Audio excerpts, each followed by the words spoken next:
siamo in quella fase della stagione in cui temo molto di più, paradossalmente, queste partite contro squadre come il Cagliari, che comunque, sapete, non hanno ovviamente nulla da perdere, no?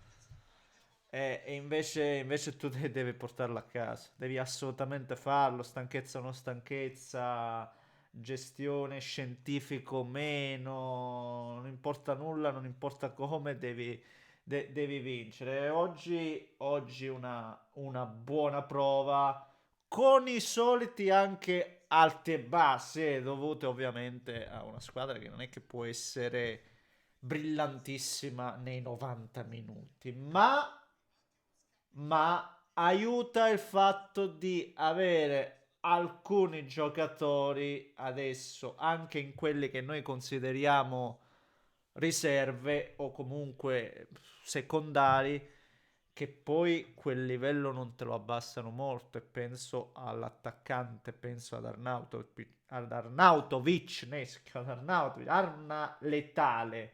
Sì, perché fino a poco tempo fa dicevamo togli Turam e Lautaro, vai in crisi nera. Ed era assolutamente vero, perché spesso, anche quando si parla di fase difensiva, no, cioè quando si parla di fase difensiva pensiamo solo ai difensori, invece no, la fase difensiva parte dagli attaccanti e poter contare oggi in una coppia d'attacco Arnautovic-Turam, Arnautovic-Lautaro come oggi è importante perché tu permetti di far rifiatare anche gente che ne ha bisogno, perché non è che possono giocarle sempre Lautaro e Thuram, e facendolo comunque il livello non si abbassa più. Adesso non si abbassa più perché al netto dei gol e iniziano ad essere pesanti i gol di Arnautovic. Cioè, i gol di Arnautovic iniziano a essere pesanti, sono gol che si pesano, sono gol che aprono le partite, sono gol che le decidono e sono gol quindi che ti portano a casa punti. Ma dei gol io trovo sempre che sia un aspetto secondario. Il primario è che questo contribuisce lì davanti a far salire la squadra, a tenerla alta, a giocare, a fraseggiare con i compagni e quindi no, a non chiudersi e abbassarsi perché è inevitabile quando poi nel secondo tempo, nella parte finale, per forza di cose deve giocare anche Correa. Il mismatch è elevato, ragazzi. No, sempre per dare contro, no, perché non voglio andare contro a nessuno. Ma è elevato il mismatch, no? Invece, grazie a Dio, abbiamo un attaccante adesso che non mi fa rimpiangere la coppia Turam-Lautaro, che è uno degli elementi più importanti dell'Inter di Inzaghi. Tatticamente parlando, i due attaccanti devono stare a livello, l'abbiamo detto sempre. E se i due attaccanti sono a livello, è una cosa buona. Uno, perché segni tanti gol, e l'abbiamo visto, e due, perché magari no, riesce anche a tenere meglio il campo, no? A gestire il pallone. È quasi fatta, la stiamo portando a casa 3-1, a meno che non mi fate vedere come al solito dei blackout. Ma bravo De Vrij, sto vedendo De Vrij, l'ennesima palla, no? L'ennesimo movimento fatto con i tempi giusti. Ecco, lui è un altro di quelli che richiamiamo riserve, ma che oggi di riserva ha ben poco, De Vrij. Prima di cominciare, anzi, ormai ci siamo portati molto avanti, se va spolliciato ovviamente per il nostro amico algoritmo che come al solito ci tiene a contribuire al contenuto. Iscrivetevi per seguirli i prossimi di contenuti, saremo qui tra un po', no? Dopo la partita della Juventus, perché come al solito parliamo di tutto e di tutte le squadre e quindi din don, attivate la campanella. Grazie, signori miei, grazie.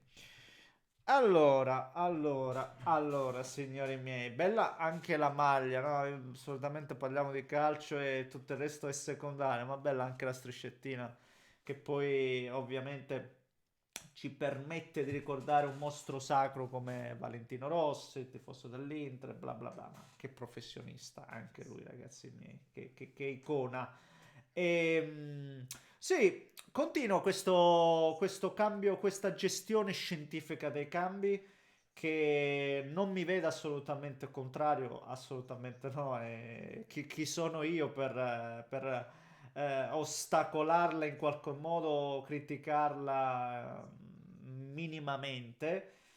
Certo è che mi piace molto più come è stata un po' proposta quest'oggi. perché quest'oggi comunque c'è un balance, c'è un equilibrio tra le scelte del primo tempo e quindi tra i titolari e quelli che poi devono subentrare. A differenza col Parma che dite quello che vi pare, sì, dovevano uscire, cambi forzati. Io francamente non me la sono minimamente bevuta perché poi l'abbiamo visto che chi doveva giocare ha giocato contro il Bayern.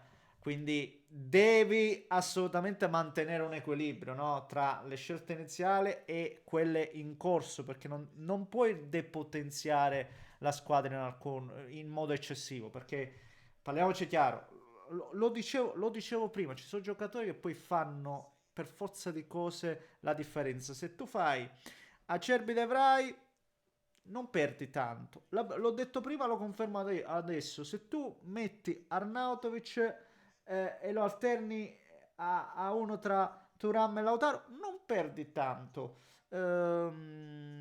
Ma se inizi a buttare dentro Aslani, ci inizi a buttare dentro Correa, ci inizi a buttare dentro tutti questi giocatori, poi delle difficoltà subentrano. Invece così oggi bene, anche se come dicevo prima non è che non riusciamo a essere perfetti. Anche oggi dopo il vantaggio iniziale c'è stata l'occasione di Piccoli a campo aperto, c'è stato il gol a inizio ripresa, c'è stato un salvataggio clamoroso di De Vrij, incredibile, perché quello era gol e quando ci arriva col timing giusto. Non riusciamo a essere impeccabili, ma non è neanche facile. Quello che mi è piaciuto oggi è che comunque poi non si è smesso di giocare. Ecco, sul 2-1 conscio anche che c'era tutta è finita, appena finita, conscio che c'era tutta la partita davanti.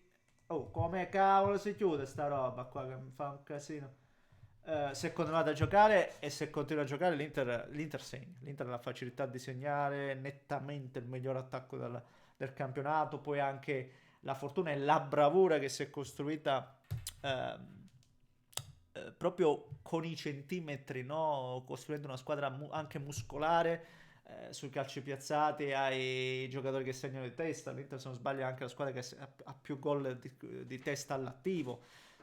E quindi hai delle soluzioni sotto questo aspetto. Non hai magari la superiorità numerica creata da chi ti salta l'uomo, ma tante altre soluzioni. Altrimenti non sei la squadra che fa più gol, No, perché parliamo sempre solo del fatto che non abbiamo gente che salta l'uomo, ma in qualche modo ci arriviamo a segnare. Assolutamente. E i modi sono quelli che ho appena elencato.